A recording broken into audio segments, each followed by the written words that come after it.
In American politics, the center is dead. The election we passed through in 2016 exposed once again the depth of division and also a level of discourse where compromise has been a dirty word. And how did we get to such an extreme state of polarization? Is it something about the internet, or is it about the kinds of people who go into politics? Or is it, as some have argued, the strange American practice known as gerrymandering, where every 10 years the parties redraw the political map to create an advantage for themselves by putting together districts made up overwhelmingly of voters likely to support them, making their seats so safe and so uncompetitive that they have no incentive to compromise, and the center dies. Well, that is an intriguing theory, but does it hold up to examination? That sounds like the makings of a debate. So let's have it. Yes or no to this statement: gerrymandering is destroying the political center. A debate from Intelligence Squared US. We are at George Washington University in Washington, D.C., in partnership with the National Constitution Center, with 4 superbly qualified debaters on stage who will argue for and against the motion, gerrymandering is destroying the political center. As always, our debate will go in 3 rounds, and then our live audience here in Washington votes to choose the winner, and only one side wins. Let's go to those keypads and have you vote now as you come off the street on this motion. Gerrymandering is destroying the political center. If you go to the keypad, pay attention to keys number 1, 2, and 3. If you agree with the motion, push number 1. That means you're arguing with this side. You agree with this side's argument. If you disagree with the motion, push number 2. And if you are undecided, push number 3. You can ignore the rest of the keys, they're not lie. And what I want to explain is that at the end of the debate, after you have heard the arguments and judged their quality and persuasiveness, we will have you vote again. And what we do is we look at the difference between the first vote and the second vote, and it's the difference between the 2 votes that determines our winner. It's the team whose numbers have moved up the most in percentage points who will be declared our victor. Again, our motion is this: gerrymandering is destroying the political center. We have one team arguing for, one team arguing against. Let's meet the team first arguing for the motion. Ladies and gentlemen, please welcome David Daley.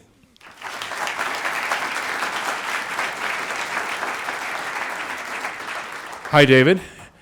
Hello. So you wrote a book whose name I'm not allowed to say on the radio or in front of small children, so I will try to get around it. The name of the book is RATF, and it ends in KED, the true story behind the secret plan to steal America's democracy. What exactly does that term that I can't pronounce mean? Well, I like to quote the great political philosophers of AC/DC and talk about dirty deeds done dirt cheap. It is a term that goes back to Watergate. You can trace it back through the redistricting battles of the 1990s as a term for political chicanery. And in this most vulgar of years, it seemed like a good way to cut through the system and grab people's attention for a topic that might have put you to sleep in civics class back in 8th grade. Some time-honored profanity. All right. Rat bleeped. Thank you. Thank you very much, David, and please tell us who your partner is. I am debating this evening with my friend Caroline Fredrickson. Ladies and gentlemen, please welcome Caroline Fredrickson.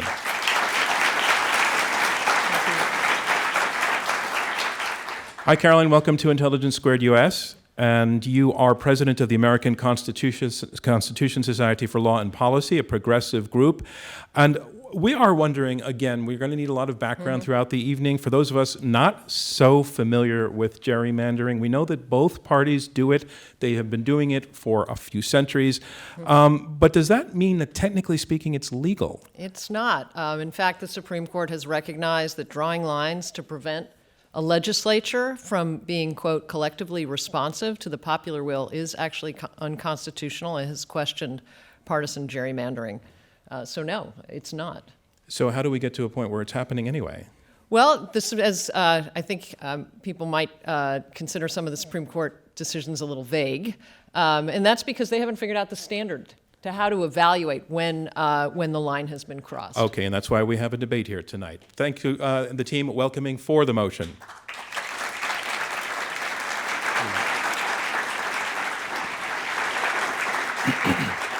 And you have 2 opponents. Please welcome arguing against the motion first, Chris Jankowski.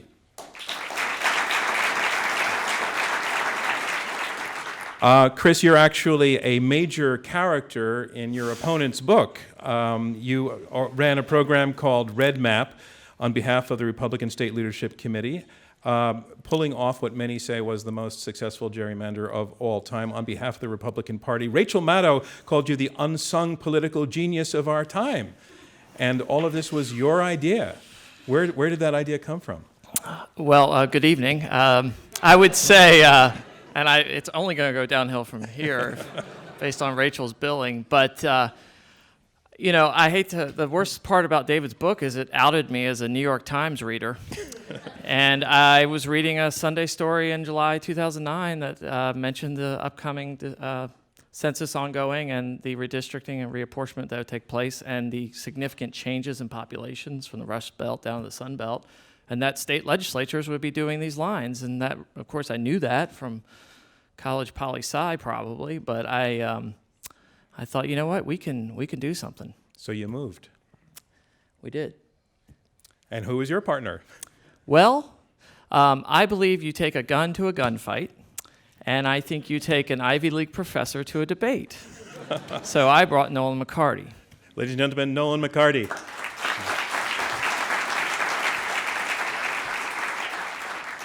Nolan, it is Princeton indeed. You're chair of the Department of Politics there, and you've been studying politics and wrote a book called Polarized America, which looks at the causes and the results of polarization in American politics. But are we being misty-eyed to look back to the past and say it's never been as bad as it is today?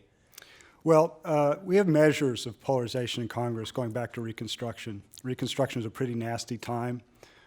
We had just finished the Civil War. One party believed that the other party consisted of traitors. It's worse now. Wow.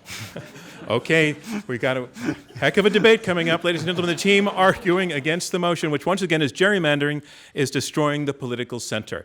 Let's move on to round one. Round one comprised of opening statements by each debater in turn. They will be 6 minutes each.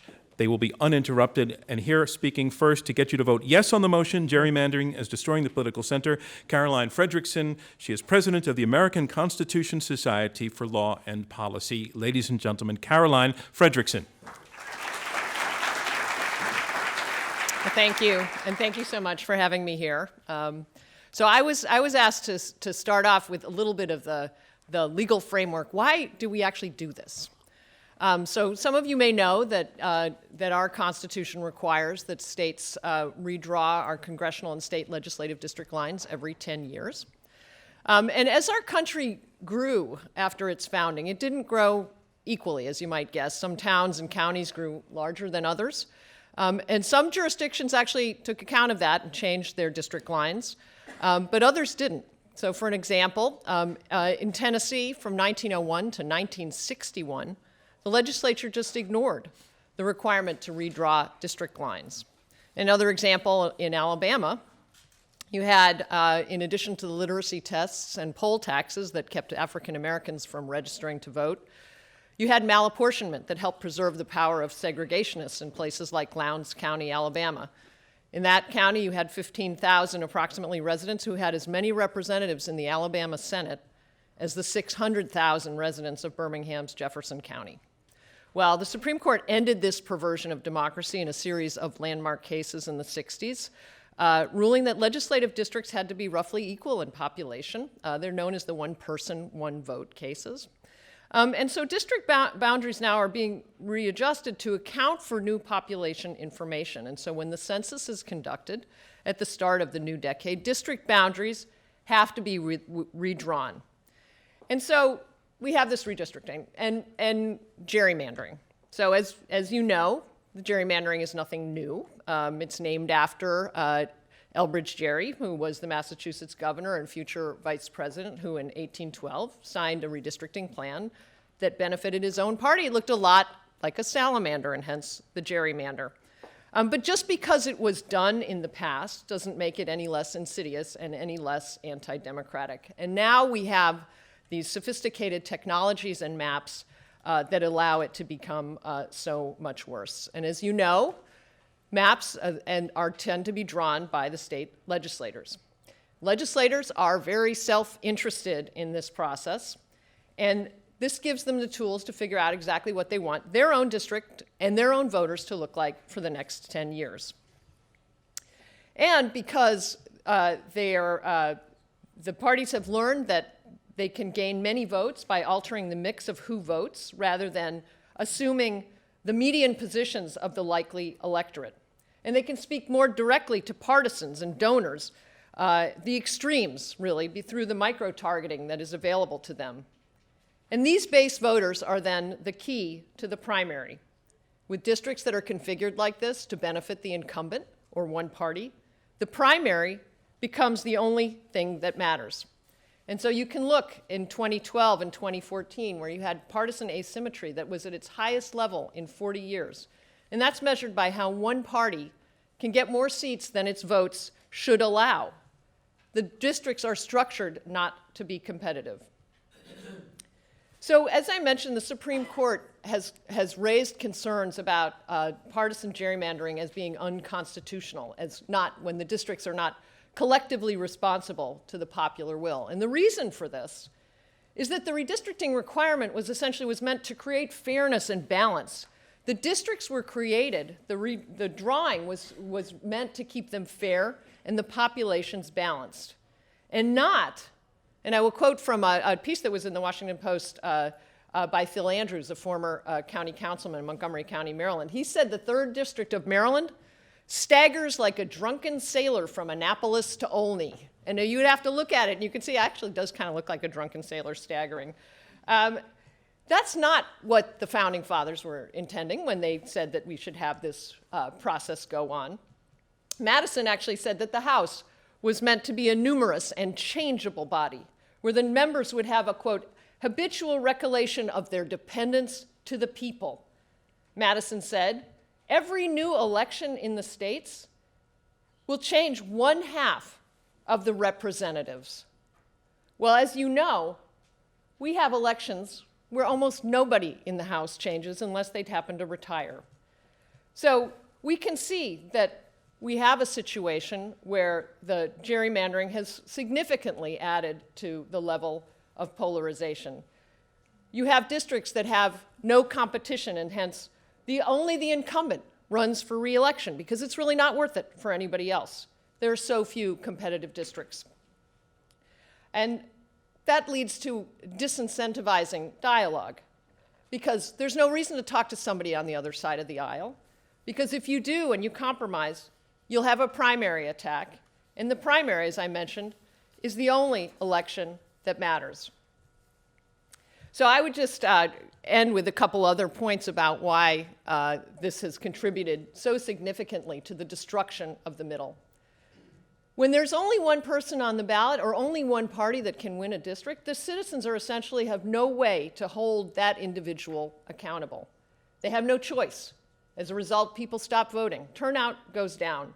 And let me remind you that primaries, and since primaries are often now the only vote that matters, primaries are already a low turnout operation, exaggerating even more how far to the extreme and out of the middle both the voters are and those people who are responding to them, the elected officials.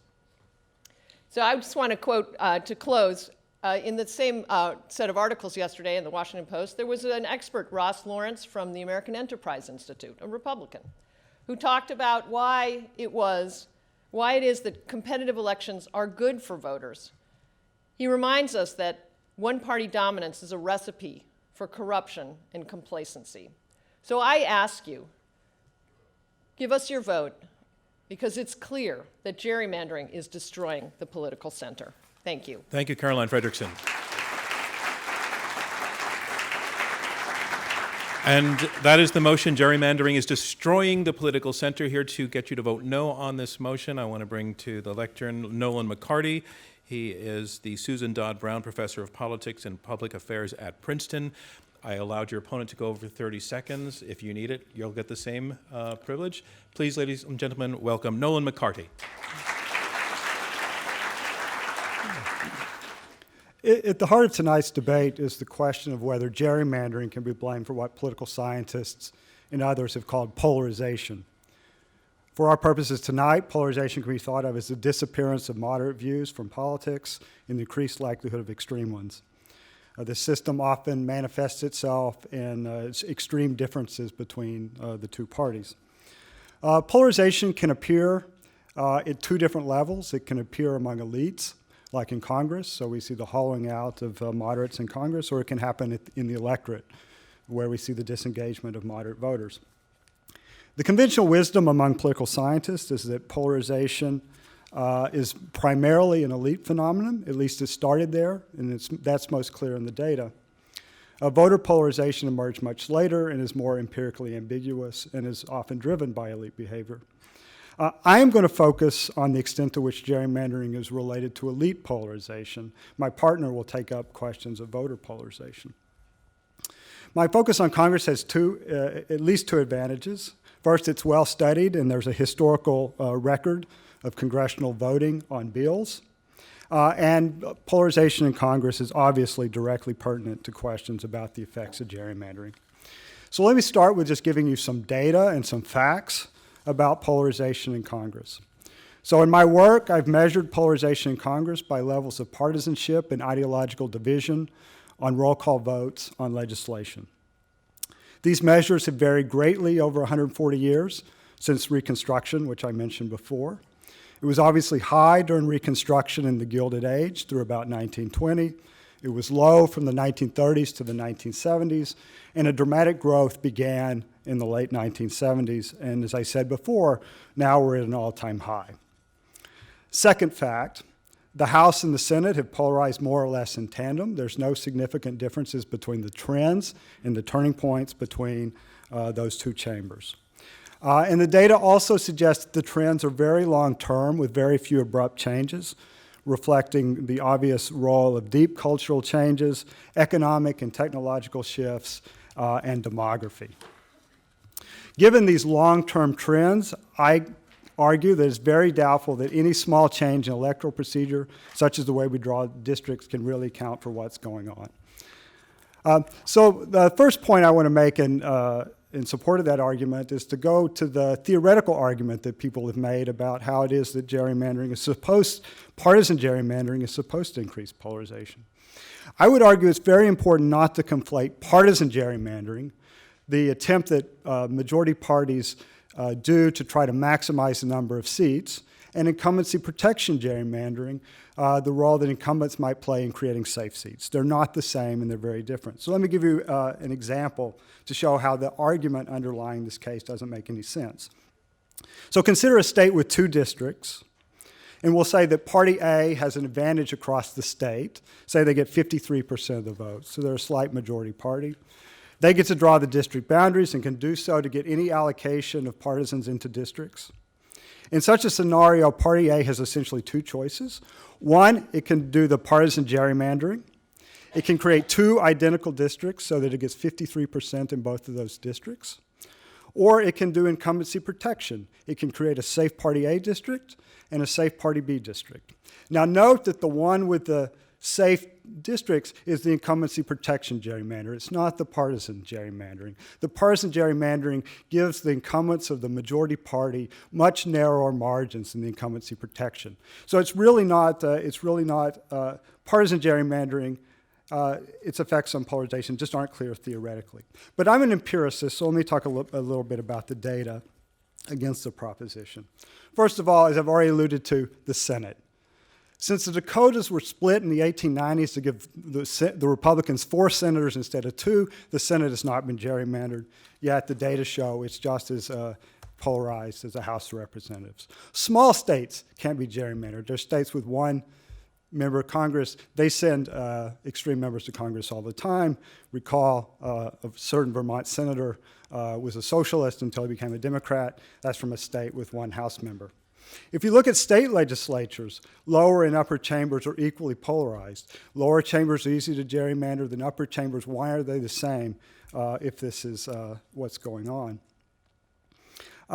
Turns out if you look at the geography, extreme partisan districts are no more frequent than extreme counties. So the underlying geography of the United States is one that's quite polarized, and the districts themselves are not much more polarized than the underlying geography. And then finally, and most importantly, polarization does not seem to increase disproportionately around reapportionment years. It increases in off years every year. In fact, since 1977, it's increased every year, and the increases around reapportionment are no bigger than they are around other years. Just a few other points of more perhaps sophisticated evidence.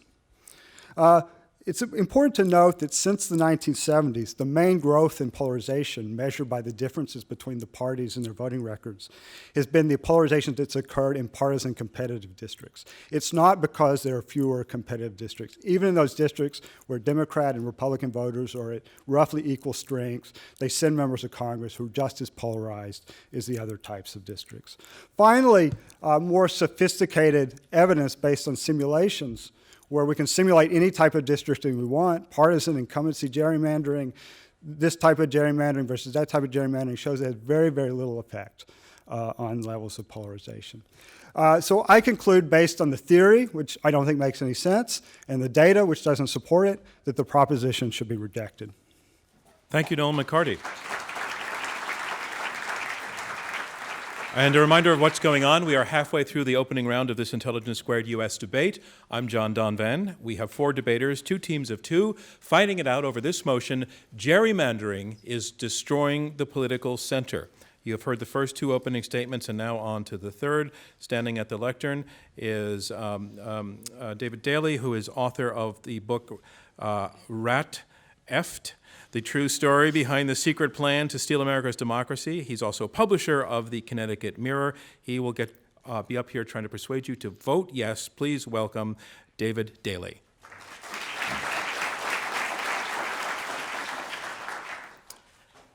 I want to tell you all a story about what happened in Florida in December of 2010, just a few weeks after upwards of 60% of the state's voters in 2010, a big Tea Party year. Voters couldn't agree on much of anything in 2010. They did back 2 constitutional amendments mandating that all redistricting be conducted without any partisan intent. It did not take but a couple of weeks for the smartest Republican strategists in the state, guys who run firms like Data Targeting and Strategic Direction, guys who make deep into 6 figures every year to do things like be a redistricting coordinator, to gather at GOP headquarters in Tallahassee with legislative leaders and top aides and bold-faced names from Washington. The goal, launching a sophisticated and highly concealed campaign to run 2 redistricting processes in Florida, one public, one in the shadows, both in their control and loaded with partisan intent. They might have gotten away with it, except the lawsuit brought by the reformers uncovered the meeting's agenda. Questions like communication with outside lawyers. How can we make that work? Evolution of maps. Should they start less compliant and evolve through the process? Or should the first map be as compliant as possible and then change very little?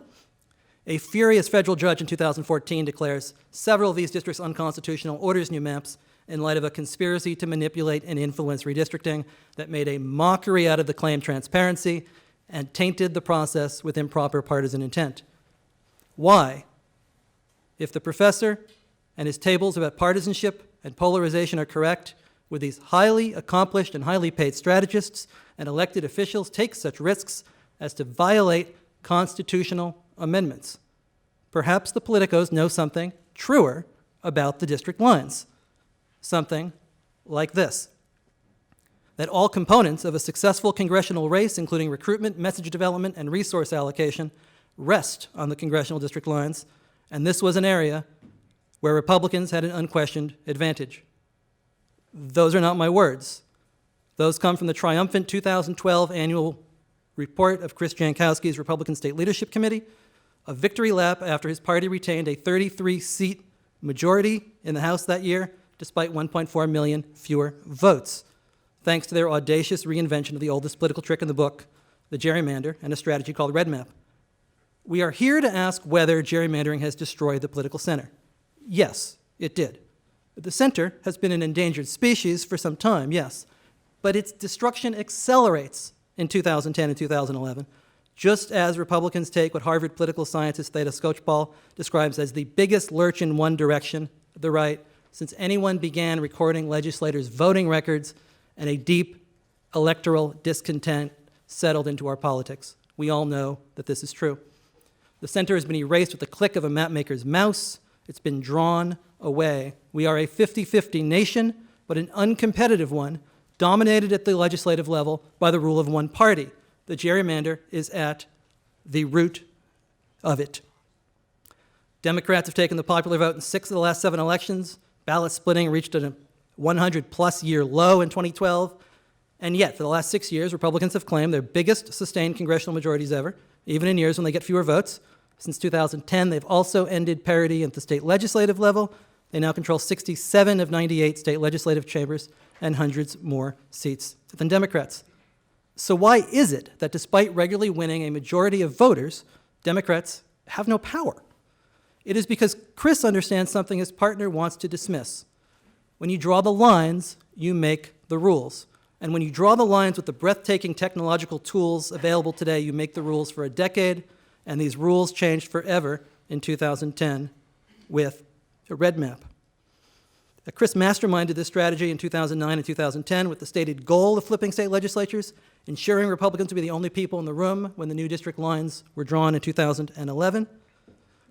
The rationale was straightforward, he writes, or a Red Maps report writes, controlling the redistricting process in these states would have the greatest impact on determining how both state legislative and congressional district boundaries would be drawn. Drawing new lines in states with the most redistricting activity presented the opportunity to solidify conservative policymaking and maintain a Republican stronghold in the House for the next decade. This is how you destroy, even nullify the center and advance your agenda in a 50-50 polarized world. It's polarization that has made extreme gerrymandering so effective. When we are as polarized as this, the most essential element becomes where you draw the lines, how you distribute the voters.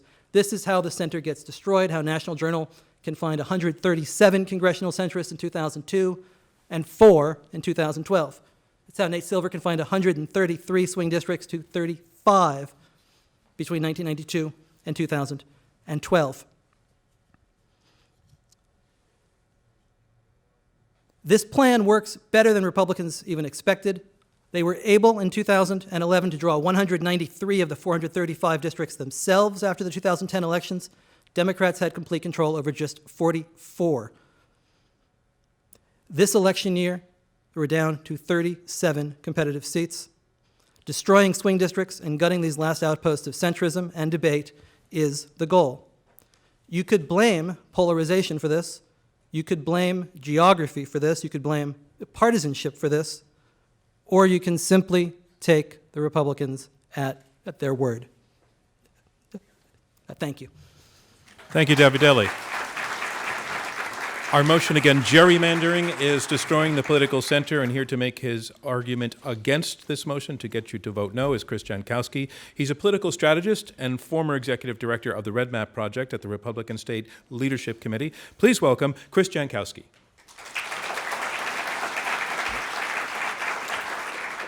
Thank you. I was briefly a prosecutor before I became a career political hack, and what David just did reminds me of when a prosecutor gets up and starts throwing out all kinds of unflattering information to the jury, but it isn't really relevant to the charges. And so I completely plead guilty to everything he just laid out, and that was playing by the rules and maximizing the impact on the American political system. But the question before you is, does gerrymandering cause the polarization, which is destroying the American center? And so what I want to talk about is the fact that the swing voter in America has been disappearing for the last 20 years and has just we've just reached a new height in that.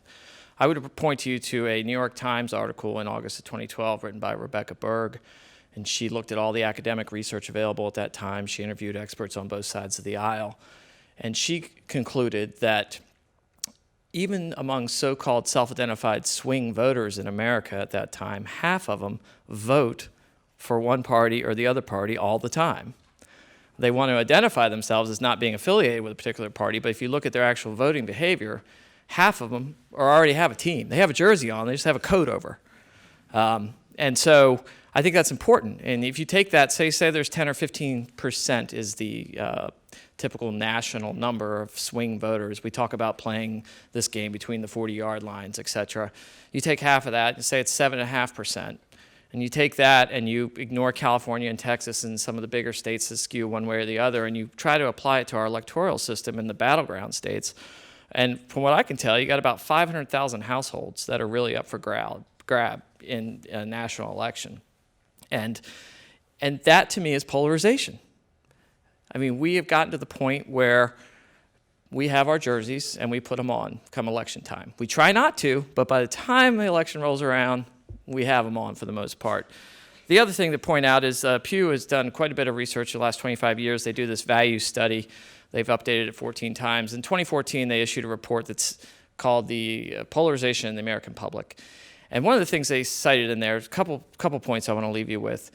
First is the percentage of voters in America who identify solely and extremely with the liberal or conservative view has doubled from 10 to 21%. When you extrapolate that out to likely voters, and it's a bigger part of the electorate. But what really got me was that the percentage of voters who believe that the other party that they oppose, that they threaten the well-being of the nation. That's the wording of the question. The well-being of the nation. That percentage has doubled. 37% of Republicans felt that way in 2014, and 27% of Democrats. That's over 60% of the voters. 6 in 10 Americans think that the other party, should they get complete control, would threaten the very foundations of the country, the well-being. And I'm not even one of them. But 6 in 10. So we start with a very small, narrow path if you want to talk about who the swing voters, who's actually persuadable and who switches. I'm not saying they don't exist, but if you look at the data, that was from 1994 to 2004. In 20 years, we got more polarized. And it had nothing to do with the gerrymandering that took place after 2010. I mean, it just doesn't. I mean, you cannot look at 20 to 25 years of history and a clear trend and then say, oh, but these last few years have made the difference.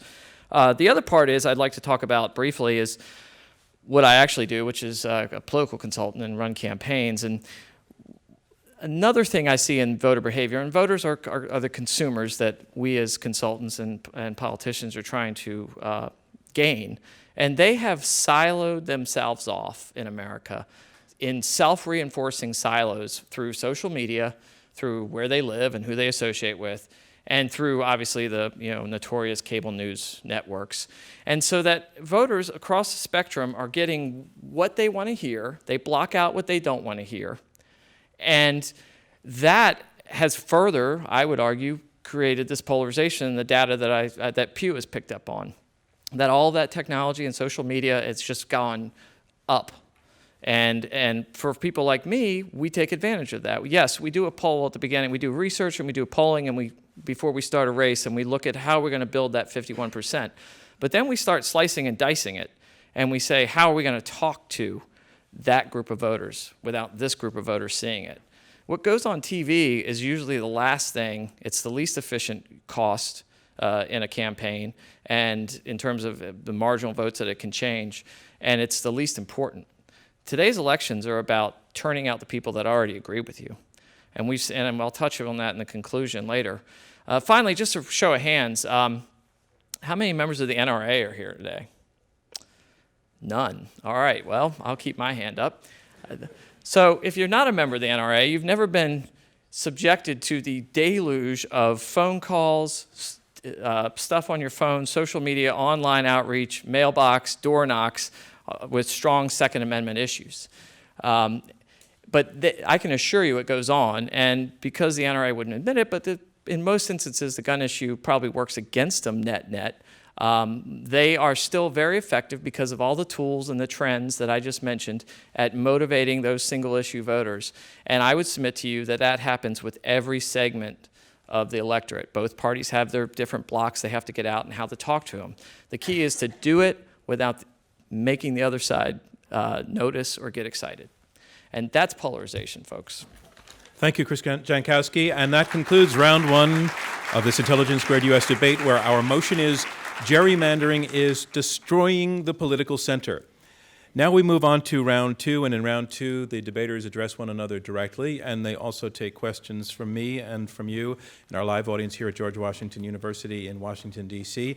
The team arguing for the motion, Caroline Frederickson and Dave Daly, they have told us that politics work best when there is competition, but that gerrymandering takes competition out of the equation, creating safe seats where being extreme does not cause politicians' votes, and so that the only election ultimately that matters will be the primary. That as a result of this, there is a disincentive to dialogue, a disincentive to compromise. They say that the center has been drawn away by partisan map makers. The team on the opposite side that wants you to vote against this motion, Nolan McCarty and Chris Jankowski, they agree that our politics is polarized and possibly even broken, but they don't think that that has much to do with gerrymandering. Their evidence shows that politicians are taking their positions, sometimes extreme positions, regardless of how safe their seats are, and reflects actually a polarization in the electorate itself. They say it's the underlying geography that determines polarization, that the swing voters have been vanishing on their own, and that as for the rest, they are separating themselves into silos, and that is the source of polarization. I want to go first to the team arguing for the motion. Start with Caroline Frederickson. One point your opponents made in terms of refuting your gerrymandering argument as destructive to the political center is that they cited the fact that the Senate, the U.S. Senate, is likewise highly polarized, but it's not a body whose districts are defined by gerrymandering. They're defined by state borders. What's your response to that? Well, I actually think we've seen more effort at compromise in the Senate than we have in the House, certainly. I'd say one fact is that the control of the Senate has actually changed hands between the parties more often since the 80s than the House has. So clearly it's the fact that the districts are more competitive to some extent in the Senate is a reflection of an easier ability to have more debate. And the Senate is the place where they have actually tried to work together on some issues. Immigration reform, where you had Marco Rubio working across the aisle. And I think, I worked in the Senate for 10 years, and I think it's a place where you had the Gang of 14. You don't see anything like that in the House, where they just talk to each other. One side only talks to each other, and some of the most extreme behaviors have been in the House. Okay, so Nolan McCarty, your point about the Senate being refuted by Caroline Frederickson, who's saying that in fact the Senate does have more of a functional center than the House. I think she just made a wonderful argument for the filibuster. The reason why we see much more bipartisan cooperation in the Senate, despite the polarized differences, is because the minority party always has the opportunity to block legislation through the filibuster. I believe if we got rid of the filibuster, you'd see just as much partisanship in the Senate as you would see in the House, which is sort of consistent with the data. I would also just point out, that also doesn't deal with the small state problem. If you look, small state representatives who've never been gerrymandered, they take very extreme positions. They're no different than those from large states, which presumably might have been gerrymandered. Caroline, you want to respond to that? Well, I think the Senate certainly has its own unique elements to it. And the fact that there's generally been polarization in the country doesn't mean that that there isn't more polarization due to gerrymandering, and the fact that the House is more polarized than the Senate. That the Senate was created to be somewhat more conservative in its structure from the Constitution, having every state represented with the same number of senators. It has had different rules and anti-majoritarian principles. The filibuster, for example, that I think have led it somewhat in a different direction. But the fact of the matter is that the House was supposed to be where there was more change going on. As I mentioned, Madison's understanding was that every election you'd have 50% turnover, and that clearly has not happened, and we've gotten to a state where the incumbents have such protection that almost none of them turn over. Chris Jankowski, you want to respond to that? And if not, I have a question for you. I really don't want to respond to that. Okay, I'm going to give you the question then. All right. Your opponent, I think David Daley, anticipated your argument that polarization has been going on for a while, for 25 years, it's a process, by saying, yeah, but it sure has accelerated a whole lot, meaningfully, significantly, as a result of particularly the last round of gerrymandering by the Republican Party. So he's saying it's not the same because it got so much more intense. Your response to that? Well, that's true. I mean, it doesn't mean that that's what's caused the polarization, though, in the American electorate as a whole. So let me just interrupt to say, I believe he is arguing that it's causing it. So can you respond? Yeah, he's saying it. He's not proving it. Is what I would respond. I would say that if you look at the research that I cited, it's been a progression since at least 1994 of increased polarization. But what he's alluding to is accurate. It's gotten down to an iPad level technology, and the the data on every single one of us that's available, and how you can sort voters has just gotten amazingly easier and more precise. And so, yes, the gerrymander is as effective as it's ever been in terms of trying to maintain a majority. That's not the same as protecting incumbents, for sure. But what I don't see is the connection. There's just a lack of proof that is causing what we saw in our presidential primaries, where we had the left and the right pull both ways. There was no gerrymandering in that. In any of these Senate governor's races, the presidential race, very polarized electorate, not gerrymandered. David Daley? Chris does a really good job of redrawing the lines, and I think he just did that a little bit there.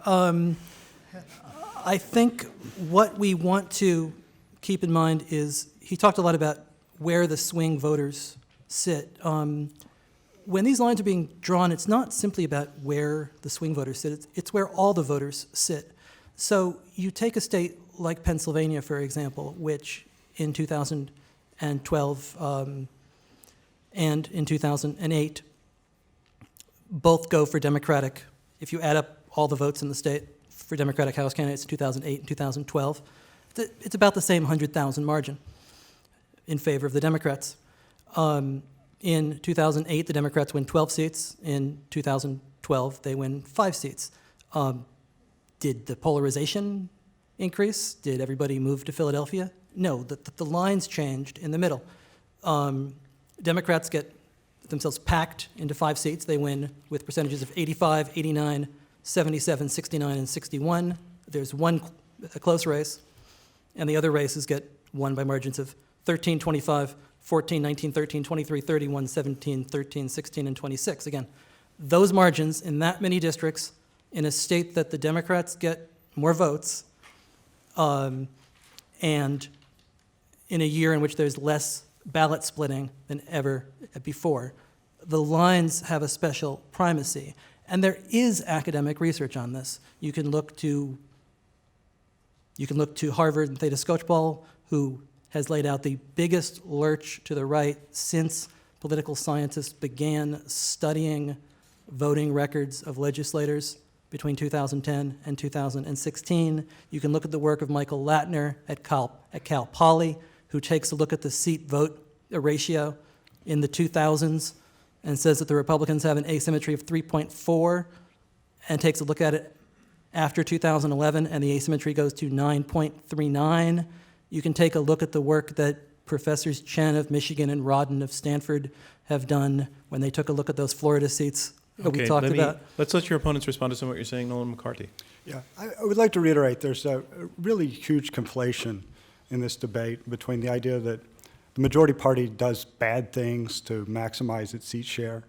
They tend to spread their voters out and pack the opposition voters so they can get more seats. That's quite different than saying that politicians intentionally create safe districts and polarize the system. Take a minute for what is the big difference? Well, so again, go back to the example I gave in my opening remarks. If you have a party that's a majority party, they really have two choices. They can kind of spread their voters out so that they have a bare or close to bare majority in as many districts as they can, and then they pack the opposition party. Now, the opposition party may be polarized because they're packed, but you're creating a bunch of districts that if they miscalculate, for example, could go the other way. They're not increasing the safety. A good example, during the notorious mid-decade gerrymandering in Texas in 2003, Tom DeLay actually reduced his district from 57% Republican to 52% Republican. And he almost lost the next election. That is the mechanism behind the partisan gerrymander. It's not making the majority party safer. It's spreading the majority party out in the hopes of winning more seats. All right, Carolyn Frederickson, that was the second time at my request that Nolan McCarty explained that point of view, the distinction he's making between incumbency protection and partisan gerrymandering, which he says in his opening means your theory makes no sense. What's your response? Well, to I that? actually wanted to say these aren't the only options, right? I mean, we could actually take this out of the hands of politicians. We've had a number of states that have gone in that direction because I think most people agree intuitively with the proposition that when politicians decide what the districts look like, it's going to be biased and unfair, and if I could use a commonly used word, rigged. And so when you actually give an independent, nonpartisan body the ability to create maps, they make really different maps. And what happens is that there's actually more competition, and that the districts then the members are more responsive to the voters. And you can see that how this plays out, because when you've had citizen redistricting commissions or these nonpartisan redistricting commissions, you have many more of these districts that have more than one major party on the ballot. Because when you have the non-competitive districts, as I said, the other party doesn't really bother to even run because there's no way to get elected. It's just the primary that matters. And that really changes when you have a nonpartisan process. So you're saying you believe there is a decrease in polarization that can be seen, can absolutely. be spotted? Now, let's take it to the other side. So your opponents are now arguing that a sort of reverse gerrymandering, or a more fair redistricting that might lead us away from the pejorative term gerrymandering, has in fact resulted in less polarization. What about that, Chris Jankowski? Well, I think that it's an inherently political function to draw these lines. And if you go back to our founders in the Constitution, they tended to put the inherently political things into the hands of the political people, which would be the legislative chamber, the legislative branch, if you will. And by political, do you mean an action taken to benefit one party's interests? No, I mean the people who are most accountable to the voters. Okay. And subject to that. And so I'm not against reforming redistricting. I'd just like to see a fair system. I don't think this system is necessarily the most fair. I think we need some guardrails. But I think maybe the courts are going to do that personally. But I think that this idea that there's a such thing as a neutral redistricting process. But Carolyn's point, hasn't been proven. Point wasn't that at this moment she wasn't making the argument there should be this process. She is saying that in examples where this process was followed, more competitive districts were created and therefore polarization was reduced. So that's really the question. Do you want to take it? Well, actually, I think I can. I mean, Arizona has the infamous commission. Just look at the election we just had in Arizona for president. It was racially polarized between the white and non-white vote. It was polarized by income, by education levels. It was just a microcosm of what went on in America. Those folks have picked their jerseys and they have picked their team. And the fact that they're stuck in a particular congressional district that may be more competitive and more fair, if you will, doesn't change their behavior. It doesn't make them less partisan. You run a statewide race in Arizona the same way you'd run it in Pennsylvania, which, by the way, Trump won this year. So I think it does defeat some of the taint on the redistricting that was done in Pennsylvania. Would you like to respond, David Daly? Yes, I think that Arizona is certainly a classic example of a state where nonpartisan redistricting is nonpartisan in name only. It's really partisan redistricting, just in a smaller room. But what I think we're not getting at here is that Incumbent protection gerrymandering is what the Democrats do in Maryland, for example, where they get 7 out of 8 seats that they shouldn't have. It should probably be a 5-3 delegation if you were to go, based on fairness. The partisan gerrymandering that we see explode after 2010 is the kind of gerrymandering that takes a state like Michigan, where Democrats get 240,000 more votes, and packs them into 5 districts and gives Republicans 9 of the 14 seats. It's taking a 50-50 state like Ohio and making the delegation 12-4. It's taking a state where in 2012 more votes again for Democratic candidates, but the delegation goes 10-3 Republican. And that can't but affect the kind of politics we have. There is still a center in this country. There is still a center where folks, and you can look at the polls, 55% in favor of common sense gun control, 50-44 on abortion. Should the next president support or oppose climate change? 69-23. Should we let undocumented immigrants stay who meet certain standards? 72%. There is a center, even on the issues that we are told are the most hot button. Are we getting any action from this Congress on any of these issues? No. So what do you mean by, if you look at our motion, when you say destroying the political center, you don't mean causing those voters not to exist who would hold more centrist views? You mean what? I'm saying that we are electing politicians who will not represent the center because they are not accountable to anybody. I just wanted to add one point to why I agree so much with David's initial point, is that you have to remember that not only are primaries, as I said, the only election that matters, that they are low turnout, but then in many states where you have unaffiliated voters, they're not allowed to participate in the primary. So you're really seeing a situation where the most partisan people have the most ability to affect the outcome of elections. And the rest of the people who may be independent voters, unaffiliated, or just disgusted by how partisan the person is who's being elected, just opt out. And that means that those people are not having anybody speak for them. I think that's why you can say that the middle is being destroyed. Okay, Noel McCarty, I let your opponents go twice in a row, so you can do the same, but a lot said by your opponents just now. Do you want to respond to any of it in particular? Yes. So I think data is very important for these discussions. I mean, I think we can come up with anecdotes and stories. It might surprise most people, but the correlation between how extreme a member represents his or her district and how competitive that district is almost zero. The Republicans in safe districts and in competitive districts are just as conservative. Democrats who represent safe districts and competitive districts are just as liberal. So I agree that lots of things can be done by the majority party to skew in favor of them in terms of the number of seats, but whether or not that is actually reducing the number of moderates in Congress, it just doesn't jive with the data.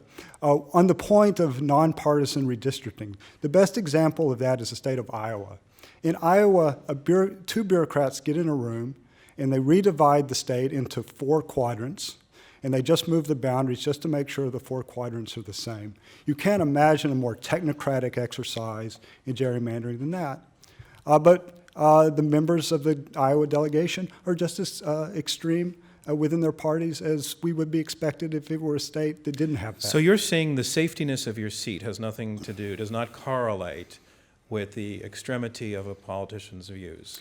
Not really. On the Republican side, it's 0. On the Democratic side, minority districts are quite different, but among non-minority districts, there's almost no correlation. Let me bring that back to your opponents, because it's sort of a direct assault on their premise that there's a little incentive to compromise whatsoever. But what do you make of that, David Daley? I think the danger here is that what we've created is a system in which there is no way to hold a party accountable or individuals accountable. And I look at, and I think that there is, plenty of data here from serious thinkers, whether they're at Stanford or whether they're at Harvard, or many other schools who have noticed and observed what changes in 2010.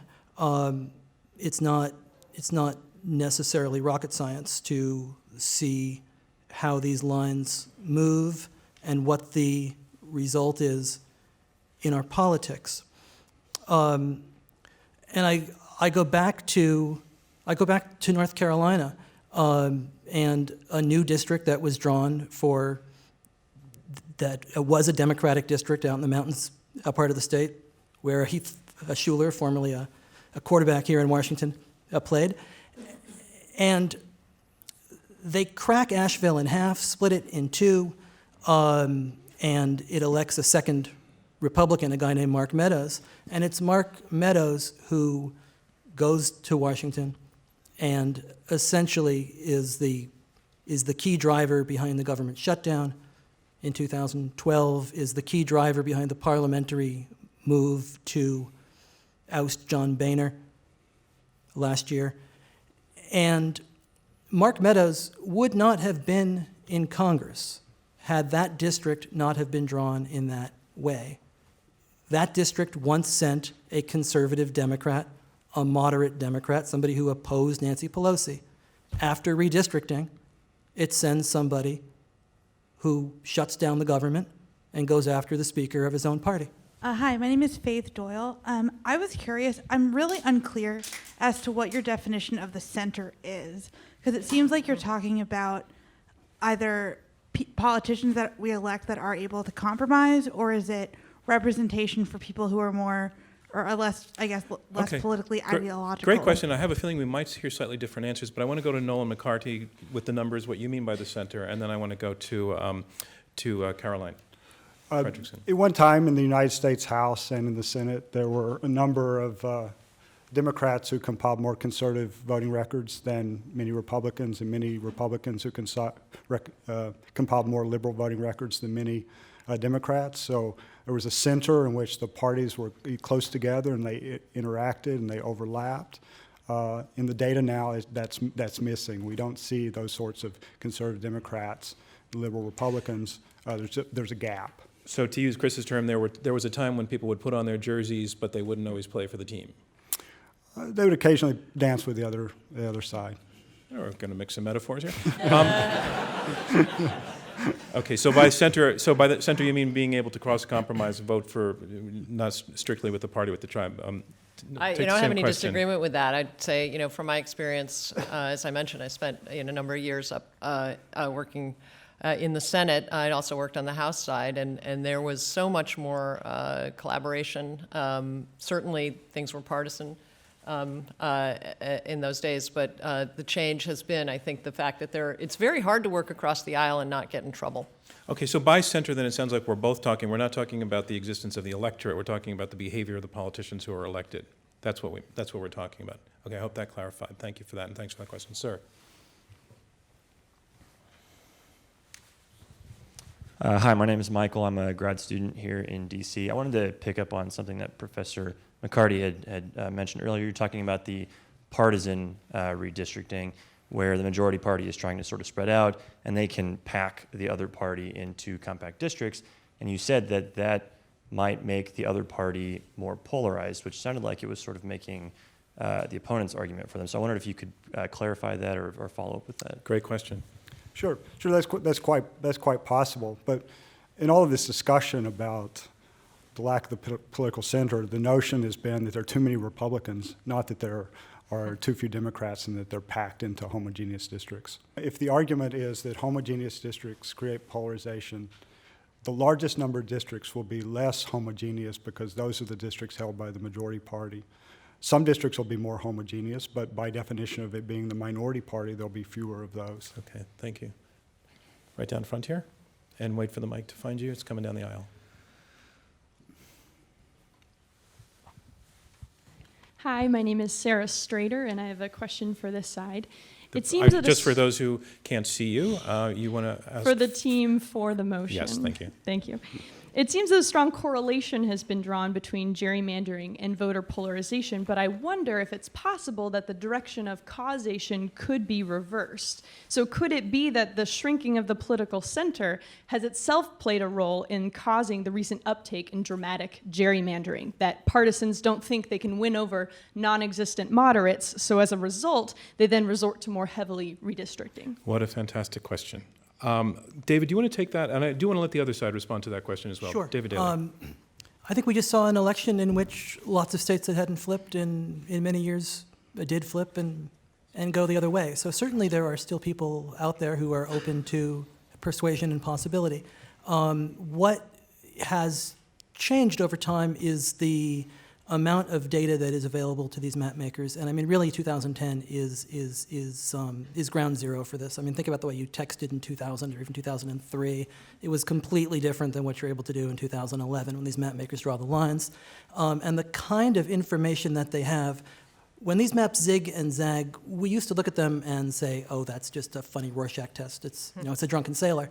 But I mean, I got out and I drove them as I was writing this book, and you see the purpose and the mission behind them when you are up close. You see the way the neighborhoods change across a street even sometimes, and why those lines are there. And it's because the data is so good that those of us who are persuadable, they know who you are. Those of you who are not persuadable, they've got a pretty good sense of who you are, and they can draw these in such a way that even these districts that look like they're 53, 54, 55% districts, that's solid these days because they know who the 53 are. They know if you turn out, and they can take all of these public record data sets and match them up against your consumer preferences, against the census. Okay, let me let Chris Jankowski respond as well. Well, sure. First, there weren't a bunch of states that flipped. There were a small handful.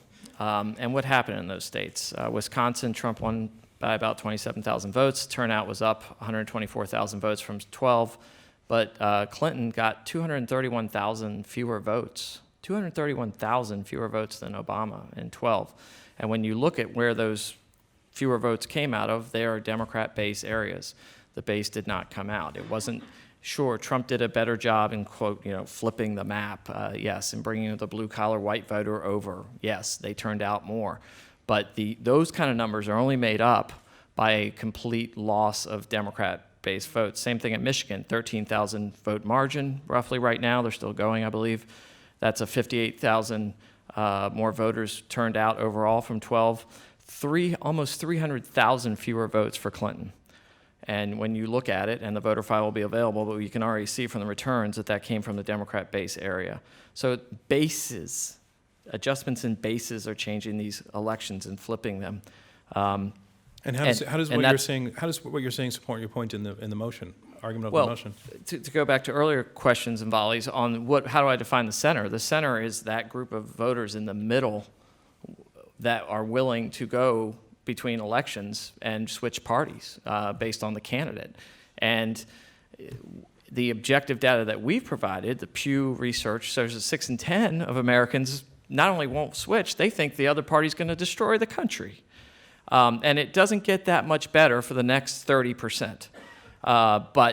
And so what I see over and over again, you can talk about the issues without putting a partisan label. You can talk about gun control, you can talk about education, you can talk about school choice, you can talk about abortion, you name it. And you can focus group it, and I have many focus groups. As soon as you start putting partisan labels on it, and a label on candidate X is a Republican, this is a Democrat, people divide. And that narrow center is very small. That is the polarization. Gerrymandering has been indicted, convicted, and sentenced to life tonight, and fine. It doesn't prove their proposition. America is divided and polarized, and you can see it from what happened last week. Okay, I want to point out that we have two definitions of center now to go to your question. One is about the voters, and one is about the behavior of politicians. So you have to sort that out as you vote. Do you want to respond to that? Because I'm going to go to some more questions unless you'd like to respond. Well, I just as a maybe Caroline a slight Frederickson. corrective is that I think one of the things we don't often connect are the gerrymandering and then what legislatures do afterwards. And I think what we saw in several of the states that Chris was talking about was that the states, through the redistricting process, targeted just a small number of districts and flipped the state house, and then immediately moved to put more restrictive voting measures on the ballot. And then we see how that comes out in this election, where you may say that there were that many thousands of votes that people didn't turn out. We don't know that yet. whether they didn't turn out or whether they couldn't turn out. So I think that's just a question that remains to be explored. But I think the fact of the matter is we all know that in our gut that when people are only talking to people that agree with them, which is what happens in these races now because the districts have been created so that there's only one group of people to talk to and there's only one kind of candidate.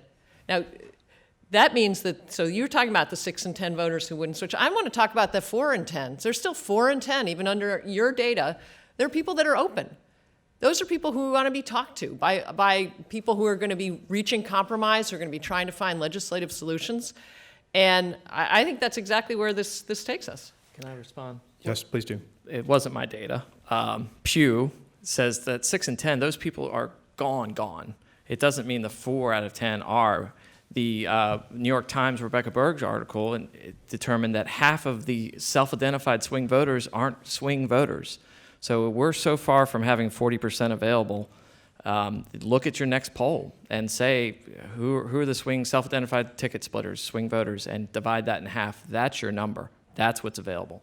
I want to remind you that we are in the question and answer section of this Intelligence Squared U.S. debate. I'm John Donvan, your moderator. We have 4 debaters, 2 teams of 2, arguing it out over this motion: gerrymandering is destroying the political center. Nolan McCarty, did you want to get in on that? Okay, I can move on to another question. I wasn't sure if... You can move on. Okay, let's another question. Right in the center there, sir. The gentleman nearer to me. Yeah, thanks. Thank you so much. My name is Jin. I'm a resident of DC. Just curious about perception. If people believe that gerrymandering by the opposite party is causing polarization and they therefore become polarized due to that belief.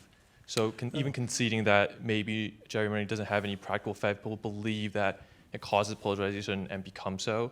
Doesn't that add to the polarization and therefore the destroying of the middle? Let me let Caroline, or actually, we haven't heard from you, David, in a while. Is the story of gerrymandering itself causing polarization? Is the narrative about the process of gerrymandering resulting, I think you're saying, in people being disaffected and causing polarization? It could be. I don't have any data on that, or any sense that that's the case. I mean, I think that there is more awareness of this issue because I think it's happening at every level of our democracy. It's happened not only at the congressional level, but it's happened at the state level in very, very deep and dramatic ways. So there are, plenty of folks in North Carolina where in many years more voters come out for the Democrats, but they live under veto-proof majorities for Republicans in their House and their Senate. And I think, Caroline, you wanted to join? Yeah, I just want to say I think it plays into a narrative that's pretty pervasive about how dysfunctional Congress is, how dysfunctional politicians are. They become completely unresponsive under this under the sort of perception of gerrymandering. They're not accountable to us anymore, and that means that people then stop participating, which means that they're even less accountable. So I think the perception and the reality are definitely self-reinforcing. Nolan McCarty, do you want to respond on that as well? I don't think there's any data on the question. They've studied voter responses to various electoral laws, such as campaign finance laws, other laws. They find almost no correlation between how strict a state's or how liberal a state's campaign finance law is and the way the voters feel about the system. So I would assume it would be the same about gerrymandering. And I'm not asking this sarcastically. You're a data guy, so I am a data guy. Narrative-y arguments don't carry weight with you very much. I think narratives are nice. They help us to build intuitions about what might be going on. But at the end of the day, on a question like polarization, which is a description of how millions and millions of voters are behaving and how hundreds and hundreds of legislators throughout the United States are behaving, I think the numbers are really important. Well, I have this to say. This concludes round 2 of this Intelligence Squared U.S. debate, where our motion is gerrymandering is destroying the political center.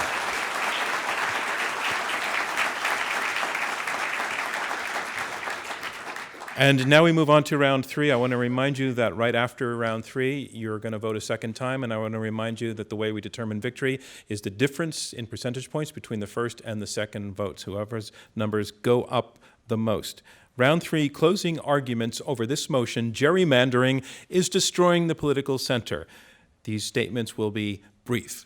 They will be 2 minutes each. And first, to make her statement in support of the motion to get you to vote yes, Caroline Frederickson, President of the American Constitution Society. Thank you. Well, I want to tell a little story because I actually think narratives are really important in politics. I want to tell you about Dale Schultz, who's a former Republican state representative in Wisconsin. He served 30 years. He's the plaintiff in one of the cases that's moving forward that's challenging partisan gerrymandering as a violation of the Constitution. He served in both the House and Senate of the Wisconsin State House. He was Senate Majority Leader. He retired in 2014 because the environment had become so partisan in Wisconsin. And he may be a Republican, but he was critical about how the State House had become so extreme, so full of gridlock, with no role for moderates. And when the 2011 districts were drawn, his district was drawn to be way too conservative for a moderate like him. So in 2014, he led the effort for nonpartisan redistricting in Wisconsin, but the Republican legislature wouldn't even have hearings. I just want to leave you with his quote.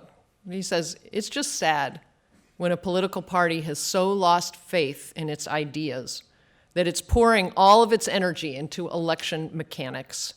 We should be pitching as political parties our ideas for improving things in the future, rather than mucking around in the mechanics and making it more confrontational at the voting sites and trying to suppress the vote." Thank you. Thank you very much, Caroline Frederickson. The motion again, gerrymandering is destroying the political center, and here to make his closing statement against the motion, Nolan McCarty. He is professor and chair of the Department of Politics at Princeton University. Thanks. A lot of it has been made of the lack of competitiveness in House elections throughout this debate. So the question is it true? And my answer is yes, with a lot of very large buts. First but is that from 2006 to 2010, the House of Representatives suffered the largest three-party swing since the 1930s. So gerrymandering and polarization have been going on for a long time. In recent memory, we have as much turnover over 3 elections as we've seen since the 1930s. We have measures of competitiveness. How competitive are the districts? They tend to not change very much after reapportionment, but they change a lot mid-decade. There are long trends in competitiveness. They have almost nothing to do with reapportionment. The reason why there's so little competition in House elections has to do with 2 major realignments that this country has witnessed over the past 30 years. The first, and the best known, is the Southern realignment, where we went from a situation in which there was monopoly control of the South by the Democratic Party, and it transitioned to a competitive system where Democrats and Republicans were competitive, and finalized into a situation where the Democratic Party is not very competitive in House elections that are not minority districts. A second realignment is in the Northeast. The Northeast went from a uniformly Republican region, for the most part, transitioned to a competitive region where Democrats and Republicans competed, and has become a Democratic stronghold. None of that had to do realignment. Those are broad trends. And finally, let me make one last point. I think one of the things we learned last Tuesday really reinforces my point. As we all know, Donald Trump lost the popular vote, which appears to now be by 1% or 1.5%, yet won the Electoral College in a pretty substantial way. That's exactly the phenomenon that the proponents have been complaining about, that the Republicans are getting more seats than votes. That has nothing to do with gerrymandering. That's just where the American people are and where they live. Thank you, Nolan McCarty. The motion again, gerrymandering is destroying the political center, and here to summarize his position in support of the motion, David Daley, author of Rat F blank blank KED, the true story behind the secret plan to steal America's democracy. Here's David Daley. Thank you so much for being here tonight and listening to us. We do have data on what's happened since 2010. We know that the middle has lost 99% of its representation in Congress over these last 20 years. We know that this does not happen by accident or because we have self-sorted ourselves. We have the data from Harvard showing the largest lurch since 2010 in one direction. We have political scientists who often doubt the role of the gerrymander in this, who study the maps that came out in 2010 and call it things like extreme statistical outlier, the most biased I have ever seen, a 1 in 1,000 shot of actually not having partisan intent. We know what has happened both from data and from living through it. I do want to return for a moment to Mark Meadows in North Carolina, because that is what happens on a concrete, specific level when you redistrict a state and you turn a conservative Democrat into a Tea Party Republican. Meadows represents a district that is 75% white, the average is 63. 9% Latino, the average 17. These are the numbers of these districts that the far right that has stopped so much in Congress over the last 6 years represent. They've drawn them for themselves. This is not about partisanship, this is about democracy. Our elections are not games. Our principles are too important to be subject to every 10 years arms wars over district lines that make our politics more nasty, more negative, way more expensive. We are the only democracy that allows this to happen. We've seen the ferocity with which partisans will fight to keep it. Nothing will change until we take it back. I ask for your support of this motion as a first step. Thank you. Thank you, David Daley. And that motion, one more time, gerrymandering is destroying the political center. And here to summarize his position against the motion, Chris Jankowski, former executive director of the Red Map Project. Thank you. I wasn't going to bring it up, but Caroline brought up Senator Schultz in Wisconsin. Let's talk about that. Senator Schultz is what we would call in our party a known moderate now. And he was not happy with the results of the elections in 2010, where his party actually took control, and there were more conservative members in his party that had the leadership and the control. He did not support Governor Walker's budget reform, public union reform, did not support any of that. But we had a 2 vote, and Red Map picked up a 2-seat majority, not just a 1 in Wisconsin Senate. So we were able to get all that through. What people don't realize is because Scott Walker did win his recall, we actually lost control of the state Senate in those recalls. The first wave in August of 2011, we won, and we held on to 1 seat. We lost a seat. We held on the other seat by 471 votes after $30 million was spent on those state Senate elections. There were a few seats up under Governor Walker the following June, all of this under the old lines. And we actually lost control of the chamber by 1 vote, but by then there was going to be the new lines had already been passed and they would go into effect, so they picked it back up in November. Those lines that were in place through the recalls, though, were passed by Republicans in 2000. Democrats took complete control under them. They lost it back and forth. So I'm not sure that Senator Schultz had a lot to complain about the gerrymandering in Wisconsin. But I would also say that the state of Wisconsin was galvanized. You were either for Governor Walker or against, and there was no undecided vote. And that had nothing to do with gerrymandering. It just didn't. So I just want to take a quick minute. How many people know somebody, friend, colleague, I just want to let you know you have 12 seconds left. who, no matter what you tell them about the last election, they were going to stick with their candidate? One person in your life. One person. I would say almost the whole room knows one. Real quick, how many people know 2 people in their life? All right. That's my point, folks. Time we is are up. polarized. Thank you, Chris Jankowski. And that concludes round 3 of this Intelligence Squared U.S. debate, where our motion is gerrymandering is destroying the political center. And now it's time to learn which side you feel has argued the best. I want to ask you again to go to the keypads at your seat. The vote is the same as at the beginning, except now you've heard the arguments. The motion, gerrymandering is destroying the political center. If you agree with the motion, if you want to vote yes, vote with this side, push number 1. If you disagree with the motion, you're voting no, you're voting with this side, push number 2. If you became or remain undecided, push number 3. So one thing I want to say is, I said at the beginning we wanted to dedicate this to Gwen Ifill, who was the PBS NewsHour anchor, who passed away today because of how deeply she represented civility and truth, a search for the facts. I want to congratulate this panel for living up to that. This is, as we all know, it's a very tense time. There have been some bad feelings. I felt on this stage what we saw was a demonstration of civility, respect for one another, and search on both sides for the truth. So I want to congratulate our debaters for the way that you did this. And I want to thank Jeffrey Rosen and the National Constitution Center for partnering with us. You are a terrific partner. The National Constitution Center is an hour-and-a-half train ride from here. It is well worth a visit. I mean it is really well worth a visit up in Philadelphia. Intelligence Squared US is a nonprofit organization. I know that you paid ticket prices to get in here, but ticket prices don't come close to covering what it costs us to do this program in the cities that we do it in. It's a philanthropy. Our podcasts, our radio broadcasts are sent out into the world for free. We are used now in hundreds of schools. So if you support what you heard here tonight, we would very much appreciate your going to our website, iq2us.org, and making a donation. It would mean a great deal to all of us. Our next debate, we're going to be in New York City on November 29th at the Kaufman Center. The motion we'll be looking at President Obama's foreign policy legacy.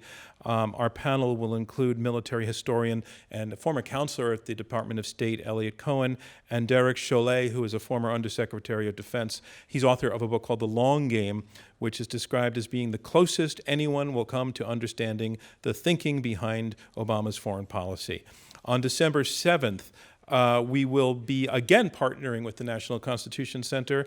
Our motion will be I don't have it phrased as a motion. I'm telling you what the topic is. It's going to be over whether or not we should be calling a constitutional convention to amend the Constitution, which in light of tonight's discussion gets even more juicy. Our debaters will include Harvard Law professor Lawrence Lessig and Mark Meckler, who is a grassroots activist and a co-founder of the Tea Party Patriots.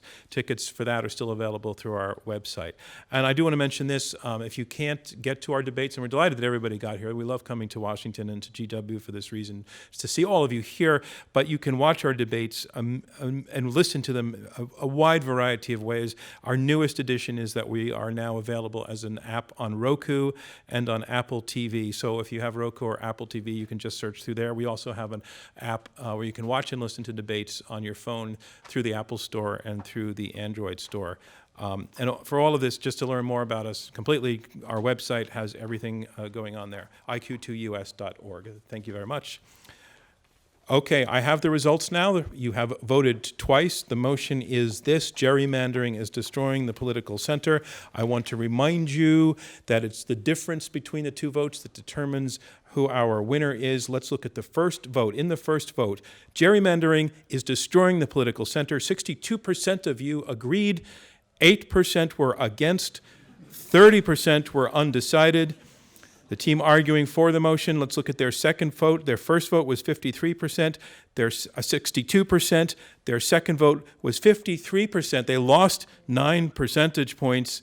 Let's look at the team arguing against the motion. Their first vote was 8%. Their second vote was 34%. They picked up 26 percentage points. It means the team arguing against the motion, gerrymandering is destroying the political center, named our winners. Our congratulations to them. Thank you from me, John Donvan, and Intelligence Squared US. We'll see you next time.